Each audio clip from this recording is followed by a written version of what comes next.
म चाहिँ तपाईहरुलाई आज जिप फाइल, rar फाइल र rar4 फाइल कसरी एक्सट्र्याक्ट गर्ने भनेर सिकाउँछु। त्यसको लागि चाहिँ फर्स्टमा तपाईहरुले जिप फाइलमा जानुस्, राइट क्लिक गर्नुस्, एक्सट्र्याक्ट हियर भनेर छ।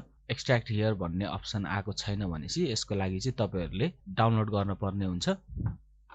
त्यसको लागि चाहिँ तपाईहरु पहिला क्रोममा जानुस्, rarlab.com मुनिपट्टि डिस्क्रिप्सनमा लिंक छ। त्यसको लागि चाहिँ हामीलाई अब तपाईहरुलाई कुन चाहिँ डाउनलोड गर्न मन लाग्छ, 64 बिटको गर्न मन लागेको छ भने 64 बिटको गर्दा नि हुन्छ, 32 बिटको गर्न मन लाग्छ भने 32 बिटको नि गर्दा नि हुन्छ है त। अहिलेको लागि 64 बिटको लागि गरौँ। क्लिक, डाउनलोड हुँदैछ। क्लिक शो इन फोल्डर, यहाँ देखायो है। अब यसलाई डबल क्लिक, यस। त्यसपछि यो नेक्स्ट नेक्स्ट नेक्स्ट नेक्स्ट गर्दै जाने है। नेक्स्ट नेक्स्ट नेक्स्ट गर्दै गएपछि इन्स्टल हुन्छ। यो चाहिँ अरबिकमा भएछ है। सो तपाईहरु चाहिँ यहाँ गएर फेरि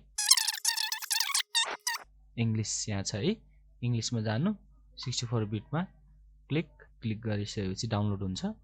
डाउनलोड गरी क्लिक शो इन फोल्डर, यहाँ आयो। यहाँ आएपछि यसलाई डबल क्लिक, यस गर्ने, अनि यस गरिसकेपछि सोध्छ नेक्स्ट नेक्स्ट नेक्स्ट गर्ने। त्यसपछि नेक्स्ट नेक्स्ट गरिसकेपछि इन्स्टल हुन्छ।